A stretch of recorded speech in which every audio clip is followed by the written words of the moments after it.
कैसे गुना भागते आरे की मौका फिर मिलता हूँ ऐसा ने मिला लीजिएगा। हमको समझ नहीं आ रहा है, हम जहाँ से हैं वहीं से मिला लीजिएगा। वहीं से ना एक साल बाद के अब बाबा पुराई देता मन के मुराद गे कि सुइया के चढ़ाई चढ़े आरे जाई है तू मगन में आ चोरी लगैता बाबा अकेला लगन में। त लड़की कैसे होता सा कि हम लड़की कुंवारी करी सावन सोमारी कोना जाई भाई बाबा के नगरिया अल्लाह के कांधे गंगा जल कोना जाई भाई पैदल हमारा कठिन छे भोला के डगरिया। हम वहां से कहीं छी आइएगा मीठी मीठी ताली में गेरानी गेरानी भोला जी के चला बाजा हवा तो रानी बना मिला रानी भोला जी के चला बाजा हवा तो रानी बना मिला हमारी की कुंवारी करी सावन सोमारी कोना जाई भाई बाबा के नगरिया के गंगा जल कोना जाई भाई पैदल हमारा कठिन छे भोला के डगरिया।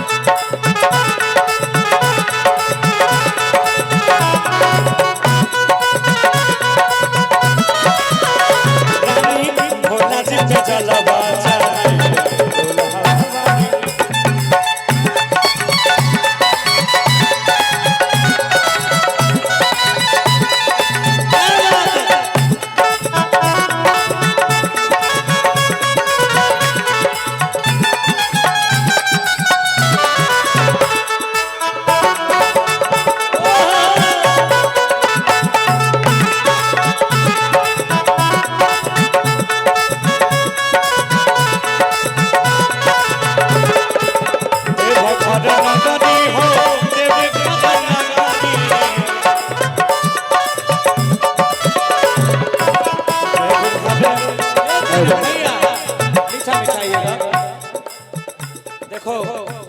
कन्या कहे छे कोना बड़ा सुंदर भाव अपना पति से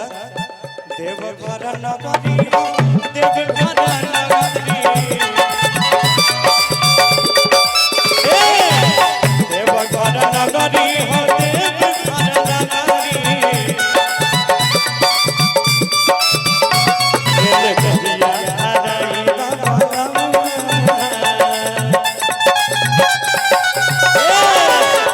रे लगरिया आराई बाबा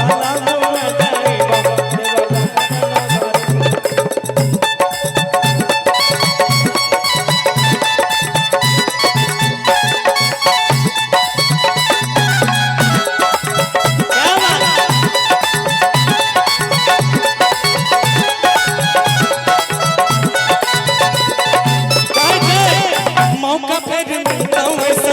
एक साल बाद के बाबा पुराई देता मन के मुराद के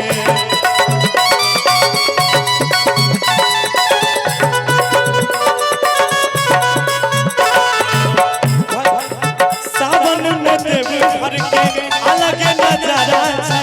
जलवा चढ़ा बैठाती जुटल जग सारा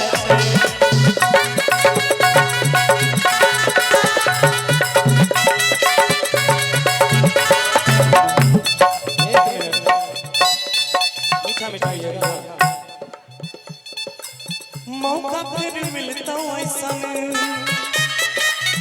एक साल बाद के बाबा पुराई देता मन के मुराद के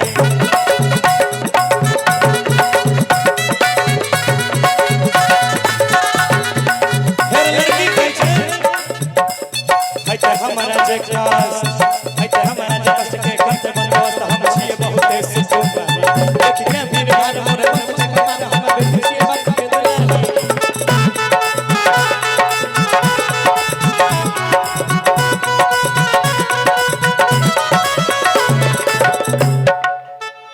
कि है हमारा जे कष्ट के करते बंदोबस्त हम छिए बहुत सुकुमारी ई देखी के भीड़ भाड़ हमर बात छै कपार हम बेटी छिए पापा के दुलारी त हम कहली कि सब की बहाना बनबै छै से दुनिया जाय छै चल तू कल के कहा कहलिए गे रानी भोला जी पे जलवा चढ़ाई दुल्हा तो रानी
भक्ति के पीड़ा के नहीं कोई क्षमा पे दंड के बाबा हम जाए के मिलता बहुत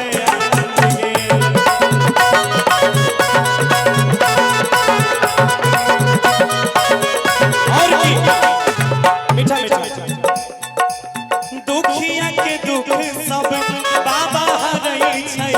देखी कुमार की सबके झोली भरई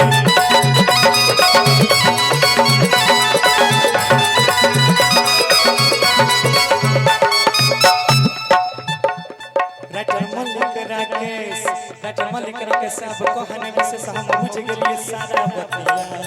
एक मिनट रे राइटर मलिक राकेश बात कहने विशेष हम बुझ गेलौ सारा बतिया आ साथे रहते हमर चौसा वाला सब निमन यार संगतिया बोल दे प्रेम से शंकर भगवान की। आइए एगो ताली। एक बात बताते हैं कि बाबा का ये दरबार है अभी जब तक यहाँ जागरण हो रहा है और बाबा के दरबार में जिसका हाथ ऊपर उसका किस्मत सबसे सुपर, जिसका हाथ नीचे वो चल जा कलासन के पीछे, बुझलो तो कलासन के पीछा नहीं जाते रहो। अब एगो जोरदार ताली के साथ रानी भोला जी पर जलवा चढ़ाई